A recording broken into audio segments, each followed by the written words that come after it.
Bonjour tout le monde, bienvenue dans ce 4e épisode du podcast Au cœur des Lions. Cette fois, 4e épisode, on reçoit le numéro 96 des Lions, Anthony Beauchamp. Beauche, salut! Salut, Comment ça va? ça va bien? Ça va? On dirait que tu as l'air un petit peu stressé. Je te sens un petit peu stressé, ouais? Non? Non, c'est tout naturel pour moi. Là, on est rendu au 4e épisode, fait que les gens commencent à savoir un petit peu à quoi s'attendre. Tu as écouté un petit peu les épisodes aussi, tu sais un petit peu à quoi t'attendre. On va parler vraiment de, oui, un peu de ton parcours dans le hockey, mais on veut apprendre vraiment t'es qui à l'extérieur du Colisée Vidéotron, t'es qui à l'extérieur du joueur de hockey, à l'extérieur de l'uniforme des Lions de Trois-Rivières. Mais on va quand même commencer en parlant un petit peu de ton parcours dans le hockey.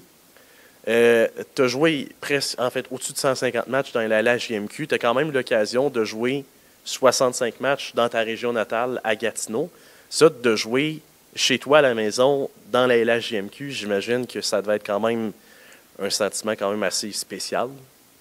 Ouais. Ben, tu sais, quand j'étais petit, là, moi, j'allais voir les Olympiques à Robert-Gartin avec mes parents, puis Paul Byron, Claude Giroux, tu sais, les grosses saisons, les grosses années qui ont gagné la Coupe avec Benoît Gros, puis j'ai toujours dit que mon rêve, c'était de jouer pour les Olympiques. Tu sais, avant de penser à la Ligue nationale, plus tard, c'était de jouer pour les Olympiques. Puis, tu sais, j'avais un GameCube en 2006. Mon père a acheté, mes parents m'ont acheté un GameCube pour Noël. Puis, tu sais, là-dessus, des fois, le matin, je me faisais des équipes spéciales. Puis, tous les joueurs, c'était comme les joueurs des Olympiques. J'avais tout fait les joueurs custom. Puis, tout à 100%, tu sais, pour gagner. Mais ça, on le fait pas mal tout ouais, quand on joue à NHL sur les consoles. Ouais, fait que c'était un rêve pour moi qui s'était réalisé. Ça a été pas évident de me ramasser là. Non, hein? Mais quand on regarde Bécomo, le Cap-Breton, puis tu as joué dans d'autres lignes un petit peu en dessous de la LHJMQ aussi. Tu sais, t'as vraiment, de ce que j'ai pu voir, travaillé dur pour te rendre là. Oui, 100%. Puis tu sais, ça a commencé, le travail dur, en lien avec le junior majeur, ça a commencé mon année de repêchage. Tu sais, j'avais toujours été pas mal dans les bons joueurs de mon âge jusqu'à midget. J'ai fait midget 3 première année, puis j'ai eu une commotion cérébrale. J'ai manqué une coupe de quand même assez de games, une vingtaine de games là, cette saison-là. Puis ça a comme ça a fait un petit peu mal à mon année de repêchage parce que je veux dire, les joueurs qui ont joué 42 matchs ont eu la chance de se montrer un petit peu plus que moi. Fait que j'étais dans les derniers quand même de la région à Gatineau, là, être repêché tard en 6e ronde. Fait que je suis pas arrivé au camp junior majeur avec le logo première ronde dans le front. C'était même à partir de là, il fallait que je fasse ma place. Puis, même ma première saison à Bécomo, j'ai été le dernier coupé. Fait que j'avais quand même déjà fait un bon bout de chemin juste en. Tu avais quand même marqué un petit peu les dirigeants. C'est ça, ils avaient été comme surpris de mes performances. Ils même me l'avaient dit. Puis c'est pour ça qu'ils m'ont rappelé aussi après Noël. Mais ça n'a jamais été tout cru dans le bec, là, comme on peut dire.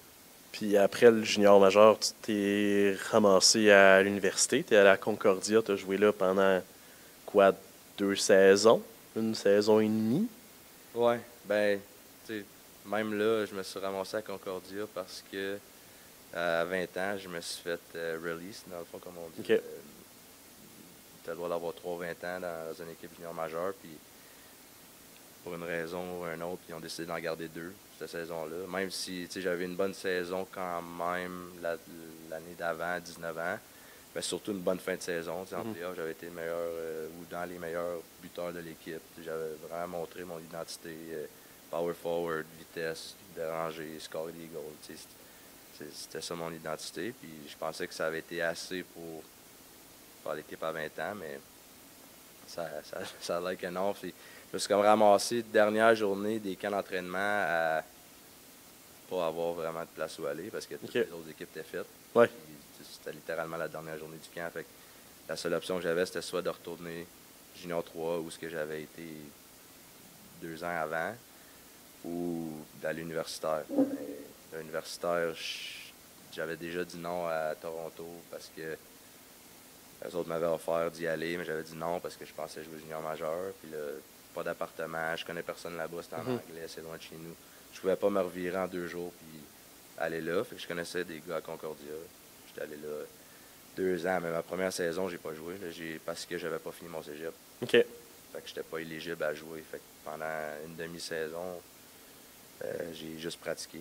OK. Puis ça, tu sais, je commence à voir un petit peu le genre de personne que tu es avec les Lions. Tu es une personne, tu sais, pour que la performance, pour que la compétition, c'est quand même important. J'imagine que d'arriver à l'aréna, d'être juste, OK, petit gars, tu vas pratiquer, mais tu peux pas jouer. J'imagine que pour toi, ça doit être difficile. Ouais. Ben, tu sais, il n'y a pas beaucoup de monde qui savent ça, mais j'ai fait une dépression cette année-là, OK. solide au début de l'année. Là. Tu sais, j'ai tombé un petit peu dans la dépendance même de la boisson. Ah ouais? Pas dans mes, tu sais, c'est pas dans mes habitudes pantoute. Mais c'est ça, tu sais, j'avais beaucoup d'objectifs en tête avec ma dernière saison. J'avais enfin un regain comme au hockey à 19 ans à Gatineau. Justement, mon rêve se réalise, ça va bien, j'ai une bonne fin de saison. Fait que, j'avais comme un regain. J'avais même rencontré 2 équipes NHL. J'étais comme, c'est peut-être possible encore de faire quelque chose. Puis Claude, dernière journée, j'avais travaillé fort tout l'été. T'as pas de place où aller. Je me ramasse à Montréal tout seul. Dans un appartement tout seul. Dans une école que, fun fact, j'avais aucune idée que c'était une école anglophone. Fait que, tu sais, c'était comme. J'étais allé là juste parce que c'était comme la seule option. Puis je connaissais des gars. Fait que c'était comme trop de choses en même temps. Puis là, je pouvais juste pratiquer. Fait que j'ai comme. Je me suis entouré peut-être de moins bonnes personnes, mais c'est des personnes qui étaient disponibles à ce moment-là. Puis ça m'a fait prendre un drôle de chemin pour 6 mois. Mais je te dirais que pendant cette année-là, j'ai rencontré ma fiancée, Samantha. Puis ça m'a comme remis les choses en perspective. Puis depuis ce temps-là, j'ai arrêté de boire comme une bière de temps en temps quand c'est une occasion vraiment spéciale. Mais j'ai repris les choses en main. Puis j'ai continué quand même avec les hauts et les bas de naviguer mon rêve de jouer au hockey. Puis ça m'a amené jusqu'à ici. Là. Puis, tu sais, c'est quand même. Tu sais, j'avais pris des notes, puis tu me prends pas un peu au dépourvu de me dire ça comme ça, mais comment, tu sais, oui, il y a ta fiancée, Samantha, qui t'a aidé à t'en sortir, mais tu sais, comment vraiment ton mindset a réussi à changer dans une situation comme ça, de passer de, écoute, je vais juste pratiquer, ça va mal, tu sais, à finalement la saison d'après, tu joues une trentaine de matchs, après ça, tu vas à Toronto, après ça, tu signes avec Greenville dans la CHL, puis après ça, te ramasser ici, tu sais, c'est quand même, tu as mentionné tout du chemin, mais tu sais, vraiment, comment tu as fait en sorte que ton mindset change comme ça? Parce que, tu sais, quand on te regarde, tu as l'air d'un gars qui est honnêtement inébranlable. Tu sais, quand tu me dis ça, je suis comme, wow, OK. Ben, tu sais, c'est parce que il y a la majorité des athlètes, s'identifient à leur sport. Tu demandes à un gars de hockey, qu'est-ce que tu fais dans la vie? Je fais au Gaïa. Ouais. Un sprinter, j'étais un sprinter. Ouais. Fait que t'identifier à ton sport, c'est bon jusqu'à un certain point. T'sais. Puis moi, c'est un petit peu ça comme mon parcours scolaire à l'université qui était en psychologie au bac. Mais c'est entre autres pour ça que je suis allé en psycho. Parce que quand j'étais allé à Concordia, je m'en allais étudier quoi? Je savais pas. T'allais à l'école pour jouer au hockey. J'allais à l'école pour jouer au hockey. J'avais fait quand même des tests psychométriques. T'sais, je savais que psychologie, c'était quelque chose qui m'intéressait. Droit, c'était quelque chose qui m'intéressait. Peut-être management, business. Mais à Concordia, j'étais pas dans un programme. Je faisais des cours. J'étais dans un programme qui s'appelait Therapeutic Recreation. Récréation thérapeutique. C'est comme comment guérir par le jeu. Mais j'ai fait aucun cours là-dedans. J'ai fait des cours en business, stats, maths, pour voir un peu comme qu'est-ce que je voulais faire, psycho aussi un peu. Puis justement, comme je trouvais que dans le psycho, c'était un parcours qui allait m'aider à me comprendre moi-même, puis m'aider moi-même. Fait que, une des grosses choses que j'ai changées, c'est que j'ai arrêté de m'identifier juste au sport. Je me suis développé une identité plus personnelle, puis des intérêts, justement académiques ou des choses qui font que si j'ai une mauvaise game, ben, ça m'affecte, Mhm. mais je suis capable de dire, OK, mais comment est-ce qu'on bounce back? Tu sais, ça m'affecte pas à un point que comme j'ai besoin d'aller prendre une bière. Mhm. Fait que, c'est ça, c'est de refaire mon identité, puis à travers les cours puis que j'ai pris à l'Université de Toronto, ben ça m'a aidé à me comprendre, puis faire ma propre démarche là-dedans. Puis j'ai aussi rencontré l'année dernière un préparateur mental, puis tu sais, j'en avais essayé beaucoup avant, puis ça marchait pas vraiment, j'avais pas trop confiance en ça. Mais lui, il a comme eu une approche différente, puis ça m'a aidé à continuer de travailler ça. Puis j'ai vraiment vu à partir d'après Noël l'année dernière une bonne différence. Tu sais, ça a quand même pris 2 ans à Concordia, 2 ans, ça a pris quasiment 4 ans et demi, 5 ans avant de vraiment ressentir la différence dans le cheminement que j'avais fait OK. mental. Fait que, ça, je me souviens plus où on était dans la question, mais c'était pour changer, c'est ça. Pour Ouais. changer mon mindset, c'est vraiment de changer mon identité puis refaire un petit peu, revoir c'était quoi mes objectifs. Là. Parce que tu es quand même passé d'un gars qui était à Concordia dans un programme pas vraiment précis en faisant des cours, même pas dans ce programme-là, à finalement terminer ton bac à l'Université de Toronto avec haute distinction. Fait que, tu sais, ça, j'imagine que pour toi, de terminer ça, puis tu sais, je pense que quand tu as terminé ton bac, tu avais commencé à jouer chez les professionnels. Tu sais, j'imagine que tu sais, de faire ça, puis de terminer ton bac en jouant 3 matchs en 3 soirs à la fin de semaine à Greenville, tu sais, ça devait être quand même difficile, mais tu sais, d'avoir réussi à atteindre ça pour toi, ça doit être une fierté quand même. Ouais. Ben, tu sais, l'Université de Toronto, encore là, Samantha, elle m'a aidé beaucoup parce que, bien sûr, on était au spa à Montréal, puis c'était la COVID. Mhm. On n'était pas trop sûr, tu sais, si la ligue va-tu shut down, qu'est-ce qui se passe. Puis là, elle dit, mais tu vas-tu y aller ou tu vas rien que d'en parler? Tu sais, parce qu'elle sentait que je voulais aller vivre là-bas, puis Ouais. vivre l'expérience de jouer là-bas. Parce que j'avais été visiter le campus, tu sais, à mon année de 19 ans, à l'été, là. Mhm. J'avais été visiter le campus, ils nous avaient bien reçus, puis j'étais comme, waouh, c'est beau, puis j'aimerais ça jouer ici.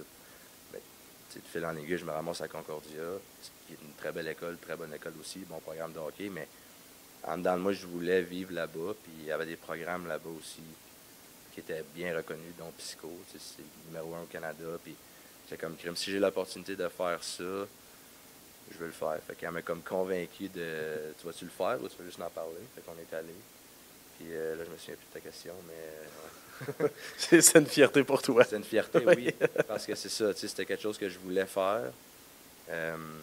Puis dans une école comme ça, en anglais, loin de chez nous, nouvelle ville, mais on a vraiment eu du fun là-bas. Puis si c'était abordable, sûrement qu'on aurait un pied à terre là-bas aussi. OK. Ça a été pour nous une belle expérience. Puis même au niveau hockey, j'ai fait des choses que j'aurais pas pensé faire. Tu sais, j'ai travaillé, je shootais sur des Golden NHL le mercredi matin avec Quand même. j'étais autour des gars de BioSteel tout l'été. Je suis jamais allé à un camp NHL dans ma vie, mais je suis allé au camp des Leafs de développement à l'été, OK. shooter ses gardiens. Ben, c'est quand même Habillé en déjà bon, tracksuit. là. Ouais, habillé en tracksuit, mais c'est comme, tu sais, il y a plein de petites choses qui ont comme ravivé la flamme dans moi d'être alentour. Depuis ce temps-là, ben là, tu sais, les livres, c'est comme, j'aime les regarder jouer parce que c'est comme ça me ramène à le pourquoi que je joue au hockey. Tu sais, j'étais là, j'ai porté le tracksuit, j'étais sur la glace en avant de. Tu sais, j'étais pas un joueur invité, mais c'était tout comme dans ma tête. Oui. Ça m'a amené plein de petites choses comme ça, puis d'avoir le diplôme de cette école-là, ben c'est sûr que c'est spécial pour un petit gars de Tursault. C'est pas quelque chose qui était écrit dans le ciel, là, tu sais. Fait que, non, je suis fier d'avoir fait ça. Puis, ouais. Puis, est-ce que je me trompe ou l'activité physique, surtout l'entraînement, pas lié au hockey, mais l'entraînement en général, ça peut aussi t'avoir aidé à te sortir de ça, mais aussi à te grounder. Parce que, tu sais, quand on regarde tes réseaux sociaux, on voit que tu es un gars qui est très actif. Tu sais, quand on voit que tu es un gars qui est très en shape aussi. Tu sais, j'imagine que ça peut avoir aidé aussi. Ben, en psychologie, on voit que, ça c'est venu plus tard, mais je veux juste l'expliquer quand même. On voit que tu peux pas nécessairement, quelqu'un qui est addict à n'importe quoi. Que ce soit, même si tu tombes dans une dépression, tu deviens addict à l'alcool, le pot, peu importe, n'importe quelle addiction. Tu peux pas nécessairement, tu ne peux pas juste canceller ça. C'est comme, faut que tu trouves une autre addiction qui est saine. Ouais. Fait que pour moi, l'entraînement physique, ça, mon grand-père, il m'a amené dans un gym, j'avais 6 ans. J'ai des photos. OK, quand même. Ouais, parce que lui, il faisait du culturiste dans le temps, avec des vieux dumbbells dans la cave de son hôtel à Turso. Puis il m'avait amené là, puis tout de suite, j'ai aimé ça. J'ai des photos dans le sol chez nous. J'ai 6 ans, puis je fais des poses de. Je fais des squats avec 25 livres sur une barre. Puis,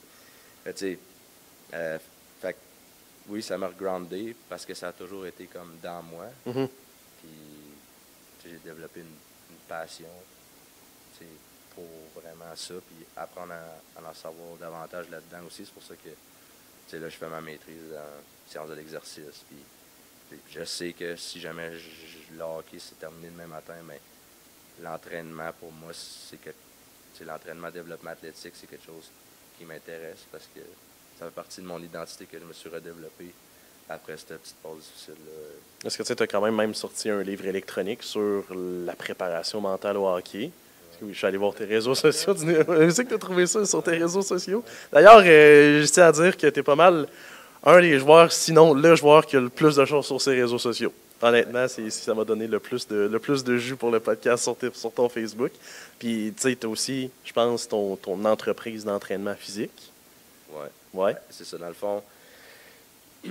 Dans le fond, ça, c'est une autre chose qui est venue avec l'école. J'ai eu des bourses avec la Fondation d'Athlètes Excellence du Québec dans le temps. Je pense qu'ils ont changé de nom, mais même avec Sport-Études, j'avais eu des bourses aussi parce que je performais bien à l'école. Puis une des choses qu'ils offraient à leurs anciens boursiers, c'était un certificat en développement de petites entreprises, comme l'entrepreneuriat. Fait que j'avais fait ça pendant la COVID parce qu'on n'avait rien à faire, on jouait pas, on pratiquait pas, on était à la maison. Fait que j'ai fait ça, puis à la fin, il fallait que tu présentes ton projet, comme ta business, il fallait que tu fasses un pitch de vente devant des panélistes, là, comme si tu allais au Dragon. Puis c'était ça, moi, c'était développement athlétique par la préparation mentale.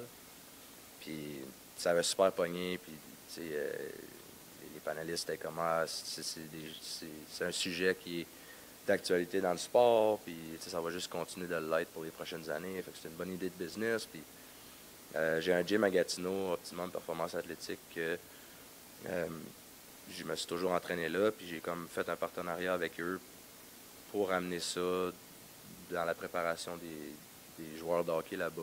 OK. Puis, le but, c'était pas de faire 1 million avec ça. C'était juste de vraiment tester, justement, est-ce que j'aime vraiment ça, faire ça. Puis, fait que j'ai nommé ça Arise. Arise, c'est Arise to the top. En anglais, ça veut dire comme te développer, atteindre les plus hauts sommets. Les plus hauts sommets.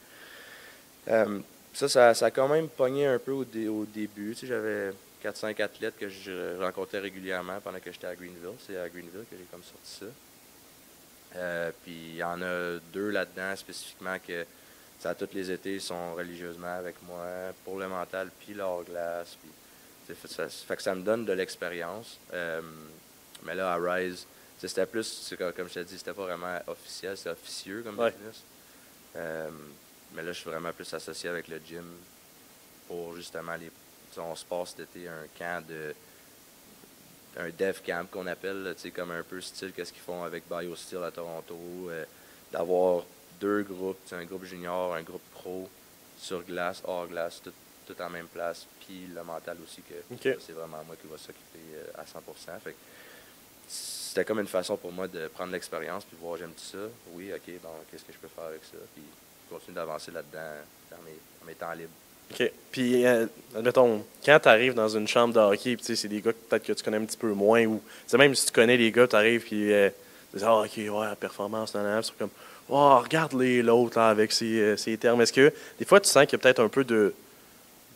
Pas de jugement, mais des gars qui disent, bah, je trouve que c'est pas si important que ça. Ou ben, quand tu en parles, les gars, généralement, ils t'écoutent, ils disent, hey, c'est vrai que c'est important ce que tu dis là. Ben, je suis pas. je suis pas nécessairement un gros parleur. Je suis capable d'avoir du fun, je suis capable d'avoir des interactions, mais je suis pas comme lourd dans une chambre non plus. Mhm. Fait que, tu sais, les gars, c'est parce qu'ils s'ils savent que j'aime l'entraînement puis toutes ces choses-là, c'est parce qu'ils observent, c'est pas parce que j'en parle. Mhm. Puis quelque chose que j'ai remarqué dans les 2 dernières années, comme j'ai 2 joueurs East Coast que j'ai joué avec eux, qui m'ont écrit pour que je les entraîne à l'été à distance. Fait que, tu sais, j'ai toujours gagné le respect dans le hockey par mon travail. Puis va de même avec ça. Tu sais, comme les gars, ils viennent me poser des questions pas parce que ça les dérange, mais parce qu'ils veulent vraiment savoir quelque chose. Tu sais, il y a des gars dans l'équipe qui viennent me voir des fois. Hey, je me sens lourd, tu penses que c'est pourquoi? Tu sais. Puis je sais parce que c'est des choses que j'ai identifiées dans les textes que j'ai faits à l'école, mais des fois, c'est dur d'aller voir le docteur de l'équipe parce que comme, il ne comprend pas. C'est Ouais. pas un joueur, il sait pas. Fait que d'avoir un joueur, au contraire, je pense que c'est bon d'avoir un joueur, tu sais, genre ressources pour ces choses-là, que ce soit l'entraînement, récupération. Tu sais, il y en a qui viennent me voir des fois, c'est 2 jours avant une game, ils veulent s'entraîner, mais ils ne savent pas quoi faire. Mhm. Qu'est-ce que tu penses que je devrais faire? Ben, fais telle affaire, ou suis-moi. Bon, tu sais. Fait que je pense qu'au contraire, ça amène pas de jalousie ou jugement, mais ça amène une façon de comme se rassembler autour justement de ceux qui ont de l'intérêt pour ça. Ben, ils savent qu'il y a quelqu'un à qui poser des questions qui vit la même chose que les autres. Là, si lui a mal aux jambes, ben, moi aussi j'ai mal aux jambes, fait qu'on on se comprend. Là, Puis, est-ce que tu te vois faire ça en terminant, tu sais, quand tu vas prendre ta retraite du hockey professionnel, dire OK, je veux faire ça à mon compte, avec un gym, ou travailler pour une organisation de hockey? je suis pas. On a parlé vite fait tantôt, mais je suis quand même croyant. Là, Mhm. puis ça, c'est venu avec mon parcours aux États-Unis, mais fait que je sais pas. Je suis vraiment comme. Je crois beaucoup que tout ça, ça vient. Ça va venir un ça jour, vient comme mais ça vient, c'est ça, tu sais.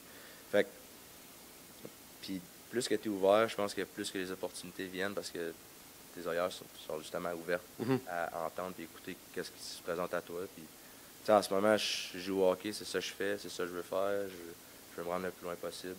Puis, si demain matin ça me lâche, ben, on verra qu'est-ce qui va arriver. Mais je ça arrive pas continue. pour rien non plus. Ça, je continue à faire mon école quand même, pas parce que c'est nécessaire, mais parce que ça m'intéresse. Puis, pour continuer encore plus à me comprendre, puis pour aider aussi les autres à se comprendre eux-mêmes, puis tu sais, améliorer la performance sportive, c'est quelque chose que je veux faire après, oui, mais complet. Tu sais, fait que Mhm. je regarde, mettons, vu que là, je suis à Trois-Rivières, ben, l'UQTR, il a fait un programme de doctorat en psycho. OK. Fait que, tu sais, j'ai, comment dire, j'ai pas un problème, mais un peu avec la business de préparation athlétique. Puis, il y a beaucoup de marketing là-dedans. Il y a beaucoup de gens qui se disent compétents ou qui utilisent des termes à pu finir Mhm. pour avoir de l'air connaissant. Mais Oh, oui. dans le fond, c'est des scams. Puis ça me dérange. Puis, moi, mon but, ça serait d'offrir, quand je vais avoir fini, ben, ça serait d'offrir à la prochaine génération une façon honnête d'avoir un programme complet, mental, physique, cognitif pour te développer dans ton sport, mais aussi dans la vie pour pas tomber comme que moi je suis tombé. Puis surtout que, tu sais, avec les réseaux sociaux aujourd'hui, tu sais, tout le monde peut s'improviser. Écoute, moi, je suis un préparateur physique. Écoute, regarde, fais ça, ça, ça au gym, tu vas avoir des résultats de fou. Mais, tu sais, il y en a, sur 10, il y en a peut-être un qui a un background qui peut dire, OK, lui, je fais confiance. Fait que, tu sais, je comprends un petit peu aussi qu'est-ce que tu veux dire quand tu dis ça. Puis, tu sais, c'est le fun que, tu sais, toi, tu continues de quand même, tu sais, aller à l'école, puis, tu sais, rester renseigné, rester informé et tout pour, tu sais, justement, à tenter d'aider des personnes comme ça aussi, là, tu sais, qui peuvent se faire avoir par Hey, fais ça, tu vas voir, ça va marcher 100%. Ouais, c'est une des choses que, qui est difficile aujourd'hui, c'est de discerner le vrai du faux. Mhm. Puis, tout le monde en est victime. Comme, même, ça c'est une autre chose aussi, on peut en parler longtemps, mais comme la façon que le hockey en général est marketé avec le repêchage Ligue nationale, toutes ces affaires-là, ben, la façon que les recruteurs, que les entraîneurs, que les dirigeants approche le recrutement puis le développement, c'est tout basé sur flasher. Il faut ce gars-là, il est hot, ce gars-là, il fait des stats, boum, c'est le meilleur. Mais en psycho, on le voit très bien que c'est un indicateur de réussite, mais il y a d'autres indicateurs de réussite à long terme. Puis ça, ces petites subtilités-là, que si tu n'as pas de connaissances là-dedans, tu peux pas le savoir. Fait que, mettons un gars de gym qui dit fais tel. Tu peux faire n'importe quoi au gym puis tu vas être meilleur. C'est comme ça à la glace, skill coach. Faisant du patin 20 heures, tu vas être meilleur à faire du patin. T'sais. Mais qu'est-ce qui fonctionne vraiment, puis qu'est-ce qui à long terme a des effets, puis c'est là la subtilité qu'il y a quand tu vas à l'école, puis que tu comprends vraiment ton sujet. Puis c'est ça. Là, j'ai perdu le fil encore des questions, mais. T'es pas mal en train de te répondre, je te dirais. C'est difficile de discerner le vrai du faux, puis de faire sa propre, de faire sa propre opinion, puis d'avoir son propre jugement qui est scientifiquement valable. Ce que je veux dire par là, c'est comme qui est complètement pas biaisé, qui est vraiment rationnel, qui est vraiment comme basé sur des affaires qui rapportent quelque chose. Comme quand il évalue un joueur, comme si je travaille pour une organisation un jour, c'est sûr que mon évaluation des joueurs, je vais essayer de la faire changer parce que j'en suis un des meilleurs exemples que c'est pas nécessairement le talent qui est identifié quand tu as 12 ans qui fait que tu te rends à un certain niveau. J'étais bon, là, mais j'étais pas lui qui skippait des étapes, j'étais pas lui que je jouais mesure 3 à 14 ans. Mais il y avait quelque chose que j'avais, c'est un caractère. Puis, fait que c'est ça. C'est dans tout. Que ce soit dans l'entraînement physique ou dans le hockey, ou business, n'importe quoi. C'est discerner le vrai du faux, puis d'avoir vraiment une façon de voir les choses. Puis, tu sais, justement, là, tu l'as mentionné, j'étais travaillant et tout, puis j'avais du caractère. Tu sais, j'imagine que tu as tout le temps eu des inspirations, des mentors. Tu sais, je peux pas passer à côté du fait que tu viens de Tursault, puis l'autre joueur de hockey très connu qui vient de Tursault, c'est Guy Lafleur. Tu sais, j'imagine que, même si t'es trop jeune pour l'avoir joué, j'imagine que, de dire, hey, il y a lui qui vient d'ici, puis là, il y a moi. Fait que, moi, ça, entre autres, ça me pousse, ça me motive. Est-ce qu'il y a ça un petit peu, dans tes inspirations, dans tes mentors? Ben oui, c'est sûr. Je veux dire, il a grandi en face de chez mes grands-parents. C'est petit. Là, moi, quand je suis parti de Tursault, il y avait 2500 personnes. Tabarouette, hein? C'est pas... mais c'est ça. Je retourne là encore aujourd'hui, puis tout le monde se connaît, tout le monde est content de se voir, puis là, il voulait venir une gang de 10-15, venir voir les matchs. Mais tu peux amener les 2500 au Colisée si tu veux. Ouais, c'est ça. C'est comme tout le monde se connaît, puis c'est sûr que je rentrais à l'aréna Guy Lafleur, ben j'avais sa photo, je prenais la rue Guy Lafleur pour me rendre chez nous. Ça fait partie de la raison de pourquoi que je joue au hockey, c'est sûr. J'allais voir le Canadien, puis je revenais à la maison. Le lendemain, mon grand-père, on était assis à la table en train de souper, il me regarde et dit « Quand tu seras-tu de jouer au hockey? » Le Canadien, Guy Lafleur, tout ça, c'est sûr que c'est pour ça que je joue. Puis j'ai un chandail de lui que j'ai été chanceux d'avoir, chanceux de faire signer. J'ai rentré dans une boutique à Québec, puis une boutique antique. Moi, les antiquités, c'est correct, là, mais Sam, elle adore ça. OK. Fait qu'on est allé. Boum, première affaire que je vois, c'est 4 chandails des Nordiques, dont un de lui. OK. Bon. Je l'achète. Pas de mes choix, hein? C'est ça, fait que je l'ai acheté, puis j'ai été chanceux de le faire signer l'année qu'il est décédé. OK. J'ai envoyé ça à son fils. Son fils l'a fait signer, puis... Ben, tu sais, c'est ça, Tursault. Ouais. Fait que oui, c'est une inspiration, puis... Tu sais, toutes les entrevues qu'il a faites, je les ai toutes écoutées, voir un peu sa façon de penser, puis tu sais, c'est ça. Oui, c'en est une inspiration, c'est sûr. Puis tu sais, ça fait quand même aussi quelques fois que tu me parles de ton grand-père. Je ne sais pas si c'est le même grand-père ou c'est deux grands-pères différents, mais est-ce que ce grand-père-là, celui qui t'a montré à t'entraîner, celui que tu veux te jouer au hockey, ça, est-ce que c'en est une inspiration, un mentor pour toi? Oui. Oui, 100%.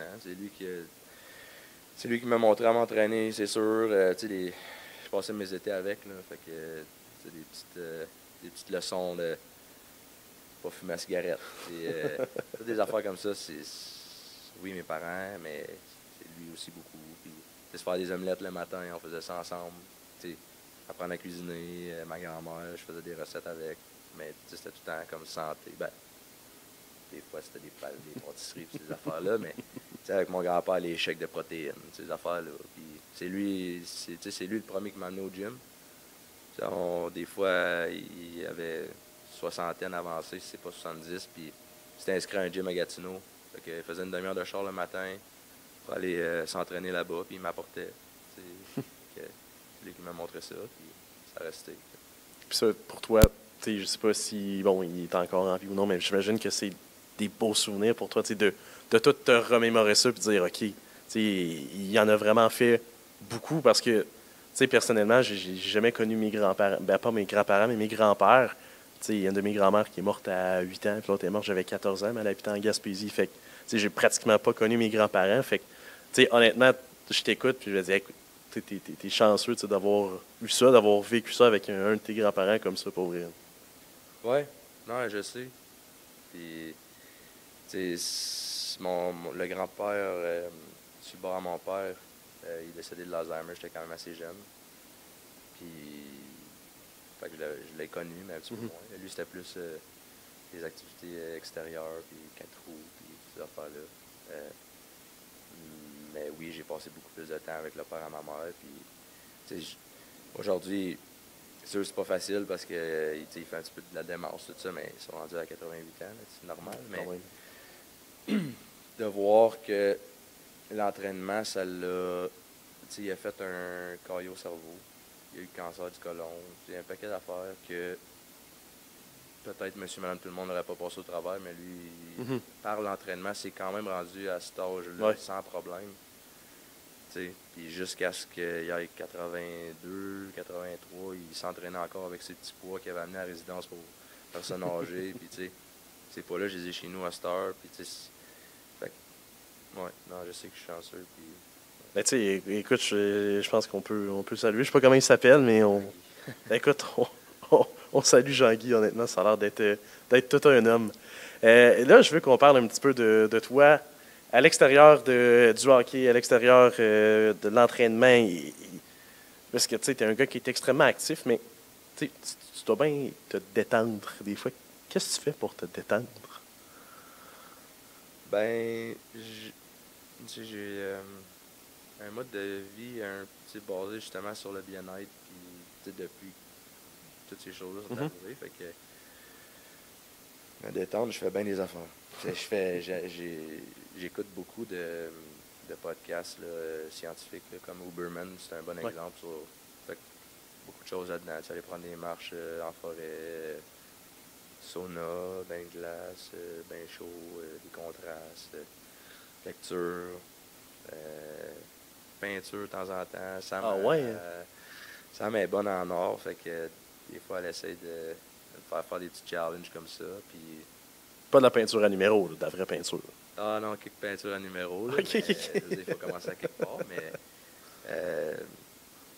piano aussi, je joue de la musique.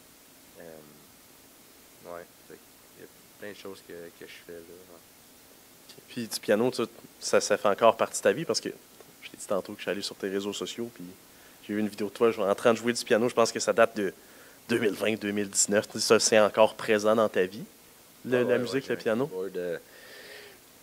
Quand je suis déménagé à Montréal, puis pas trop longtemps, ça allait so-so, mais pas trop longtemps après, ma mère elle m'a dit « Hey, achète-toi-en donc un piano, un petit keyboard, ce serait le fun, mais recommence. » J'avais joué beaucoup quand j'étais petit, je faisais des petits concerts de Noël, gauche pas à droite, mais là, je m'en suis racheté un, puis ça a été une des premières choses qui ont été comme libérateurs, là, puis ça fait du bien, s'asseoir en avant, puis j'ai joué. Fait que j'ai un petit keyboard ici à Trois-Rivières, que c'est le même depuis Montréal, là, depuis Concordia. Fait que je le détrimbelle à Greenville, ici.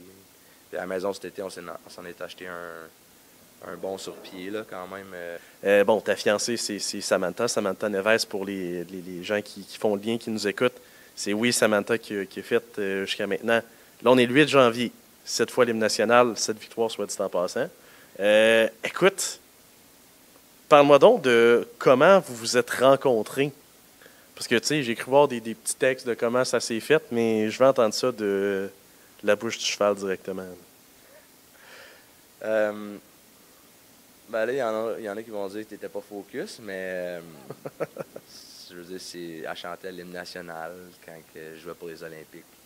Fait que c'est pas mal ça. Là. Je trouvais qu'elle avait une bonne voix, qu'elle avait quelque chose que, comme à toutes les fois qu'elle venait chanter, j'étais comme, je vais avoir une bonne game, tu sais. Fait que juste comme ça, c'est la première fois que je l'ai rencontrée, si on peut dire. Ouais. Puis Mais tu sais, t'es pas allé la voir pendant l'hymne national. Hey, non, comment ça va? Comme ça, sur les réseaux sociaux, je savais qu'elle était en relation. Là. J'avais quand même regardé c'était qui. Puis, je me suis pas aventuré là-dedans, mais quelques années plus tard, ça a revenu que j'ai vu qu'elle avait une photo sur les réseaux avec une roche. C'était une genre de photo de famille, puis elle avait une roche. Mm-hmm. Fait que j'ai dit, ça veut peut-être dire que c'est l'opportunité de... Je pourrais peut-être prendre la place de cette roche-là, ouais, moi, là. c'est ça, de voir qu'est-ce qui se passe, mais c'est ça. Ça a donné que cette année-là, elle faisait la voix à Montréal. Puis, fait que pour elle, moi, j'étais à Concordia. Fait que pour elle, c'était comme facile. De temps en temps, elle venait déjà à Montréal. Fait qu'on est allé souper en ville, puis ça avait cliqué. Mais tu sais, 2 ans, 3 ans plus vieille que moi. Fait que quand j'avais 19, elle avait 22. OK. T'sais, là, j'avais. Mais non, fait que quand on s'est vu, je venais d'avoir 20, elle avait 23. OK. Dans ma tête, c'était comme. J'étais comme sénère parce qu'elle est vraiment plus vieille. Mais finalement, ça a bien cliqué. On était à la même place. Puis, le fait qu'elle ait des objectifs non conventionnels, je pense que ça a aidé dans la compréhension. Parce que, je veux dire, j'ai eu des conjoints dans le junior un peu, mais il y avait tout le temps un clash que comme je ne comprenais pas vraiment c'était quoi que ça voulait dire. Jouer au hockey, Ouais. c'est ça que je veux faire. C'est comme, Ouais. mais non, tu veux faire quoi? Mais ça. T'sais. Fait que ça faisait que la connexion, elle venait jamais vraiment aussi forte que ça l'a été avec Sam. Puis ben, ça fait 6-7 ans, là, ça va bien. Ah oui. Puis, Mais est-ce que je me trompe en disant que les deux, vous complétez bien? Parce que, tu sais, bon, je vois sur les réseaux sociaux, je vois quand t'es là pour les hymnes nationaux, ça a l'air pas compliqué. Ça a l'air tellement simple. ouais, ça l'est. Ça l'est. Pour vrai, c'est... Tu sais, moi, je suis pas quelqu'un... je suis pas quelqu'un de compliqué. Je suis pas quelqu'un... Des chicanes de couple, j'ai jamais compris ça. Comme, en psycho, on le voit, communication, c'est tout dans la vie. Chicane, j'ai jamais compris ça. Fait que, tu sais, à la base, j'ai été très clair avec elle de c'était quoi mes attentes. Autant en tant que personne qu'en tant que joueur de hockey, qu'en tant que... Moi, c'est quoi ça veut dire pour moi être un chum, puis elle, ben, pour elle, être une copine, c'était que on se rejoignait, tu sais, fait que ça a toujours eu un bon flow, puis je pense que ça a aidé aussi comme toutes les expériences qu'on a vécues, tu sais, forcées par la COVID de rester à la maison. Ouais.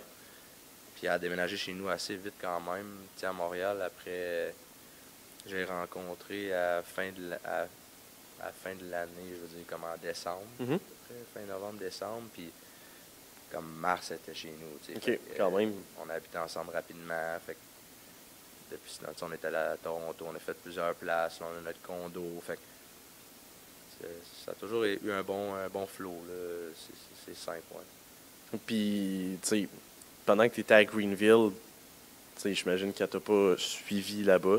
Fait qu'il y a quand même eu certains défis aussi, parce que tu mentionnais avant qu'on enregistre le podcast que c'est 16 heures de route. Fait que, tu sais, la distance comme ça doit pas être tout le temps facile non plus. Ben, pour la femme, non. Parce qu'elle attend, tu sais. Ça, c'était une des choses que pour moi que c'était... C'est pour ça que quand j'ai terminé à Toronto, on s'est acheté un condo à Gatineau parce que pour moi, c'était important qu'elle puisse être avec d'autres personnes. Tu sais, je voulais pas qu'elle reste à Toronto tout seul. Ouais. Pour moi, ça n'avait pas rapport. Puis d'être une femme d'un joueur de hockey dans l'East Coast, puis de l'amener, tu sais, là, à Trois-Rivières, C'est tel que c'est tel. cher parce qu'on est à 3 heures de la maison, tu sais, c'est quasiment comme être à la maison, mais de l'amener à Greenville, puis que nous autres, on est sur la route 4 jours, puis Mhm. être seul là, pas d'amis, ça n'a jamais été pour moi, c'était comme non. Fait que j'ai rendu ça plus facile en voulant qu'on ait un pied à terre à Gatineau. Fait que ça a quand même été pas trop difficile. Tu sais, c'est sûr que moi, c'est plus facile parce que je fais mon hockey. Je suis occupé, puis quand ça part la saison, c'est 72 games Oui. en 26 semaines. Fait que c'est 3 games par semaine. Oh, oui. Ça n'arrête pas. Tu vois pas le temps passer, mais quand tu es tout seul à la maison puis tu attends que ton chum y revienne. Là, Tu bien beau le regarder à la TV, t'es comme, OK, il est pas là à côté de moi. Hein. Fait que, tu sais, la première année, ça a été un peu plus up and down comme en termes d'émotion Mhm. pour elle, entre autres. Mais encore la communication, tout ça, on s'est rajusté. Puis l'année passée, ça a passé comme à rien. On prenait plus de temps, tu sais, par exemple, faire des appels FaceTime, du souper à distance, regarder des émissions Netflix ensemble, tu sais, Ouais. d'avoir quand même cette proximité-là, intimité-là, mais en étant loin, fait que ça, on s'est bien ajusté. Fait que c'est pour, tu sais, tous les challenges, ça a été facile au final, fait que c'est pour ça que ça va bien. Là. Puis, tu sais, je pense que quand les challenges sont faciles, rendu là, la relation est faite pour durer. Puis, je te souhaite que du bonheur avec elle pour vrai. Parce que, tu sais, comme je te dis, quand je vois, ça a l'air tellement simple, tellement beau. Parlant de tellement beau, pour terminer le podcast, j'ai pas le choix de t'en parler. Impossible que tu aies vu ça. 2019, Ouais. concours du plus bel homme de l'Outaouais. Ouais. Qu'est-ce que c'est ça? Ben, c'est quand même drôle, hein, mais tu sais, le plus bel homme, qu'est-ce que ça veut dire? Ça peut être physique, mais ça peut être aussi justement intéressant. Mhm. Le gros pourquoi de ça, c'est parce que c'est ma mère, là, tu sais, dans le sens que, ah ouais, disons, tu sais, on fait ça, ok. Puis tu gagnais un certain gros montant pour Ok, quand même. une garde-robe, fait que tu sais, pour des complets de hockey, ces affaires-là. Puis, Quand même. fait que j'ai comme, ah, pourquoi pas, tu sais. Mais ça avait quand même été le fun. J'avais fait une entrevue à la radio, tu sais. C'est comme, encore là, ça faisait comme partie de. Tu sais, mes parents ne savaient pas nécessairement à travers quoi j'avais passé cette année-là, mais ça faisait quand même partie de ma reconstruction personnelle. Là, tu sais. OK. C'est un genre de challenge de. Si tu vas à la radio, tu te fais demander pourquoi tu devrais gagner ça. C'est pas parce que j'étais un joueur de hockey. Puis Tu tu une peux. personnalité, puis tu as quelque chose à raconter. J'imagine que la réponse doit être, ben, plus que parce que, ben, papa, je suis beau, là. Ouais, ben c'est ça. Tu sais, fait que c'était quand même c'est comique. Des fois, j'oublie que j'ai fait ça. Mais ouais, non, j'avais pas gagné, mais Non? c'était une belle expérience. Tabarouette. J'avais pas gagné. J'avais pas eu assez de votes. I guess, je veux dire, je connaissais pas comme je connais du monde, mais tu sais, c'est comme fallait que pour gagner, il fallait que tu fasses des posts Facebook OK. pour tu sais, comme ramasser des votes. Parce Ouais. que je pense que tu peux voter juste une fois par personne. OK. Fait que, tu sais, à part ma mère, Sam, et ma gang de chums, j'ai pas fait de post Facebook. Ta gang de chum, même pas si beau que ça. Ouais, c'est ça. Ouais, j'ai fait ça. Ça a été, ben écoute, je suis un peu déçu pour toi que tu n'aies pas gagné. Je t'aurais souhaité une victoire pour ça. On va te souhaiter des victoires ailleurs sur la glace et dans la vie. Mais je vais terminer avec cette question-là. Puis j'ai terminé avec la même question pour Blainer dans le dernier podcast. Qu'est-ce qu'on te souhaite pour la suite de ta carrière? Je sais que tu vis dans le moment présent et tout, mais tu sais, juste qu'est-ce qu'on te Ouais, souhaite? non, mais on a tous des objectifs. Là. Ben, tu sais, entre autres, en ce moment, je suis blessé, on le sait tout. Fait que c'est de revenir de ça, mais plus fort encore. Puis, tu sais, si tu regardes mon parcours, je n'étais jamais supposé de me rendre ce que je me suis rendu, mais j'ai toujours comme avancé tranquillement. Fait que, je pense que c'est de continuer d'avancer tranquillement dans mon rêve de jouer au hockey. Puis, de se faire une idée de où est-ce que j'aimerais me rendre. Fait que ça, en espérant de rester en santé, puis que mes rêves se réalisent. Puis c'est ça. Ben écoute, on va te souhaiter ça, puis on va suivre ça avec grand intérêt. Hey Bosch, merci. C'était C'est pas plus compliqué que ça. C'est le fun, Yes. j'ai bien aimé. Merci. Yes. Merci à toi.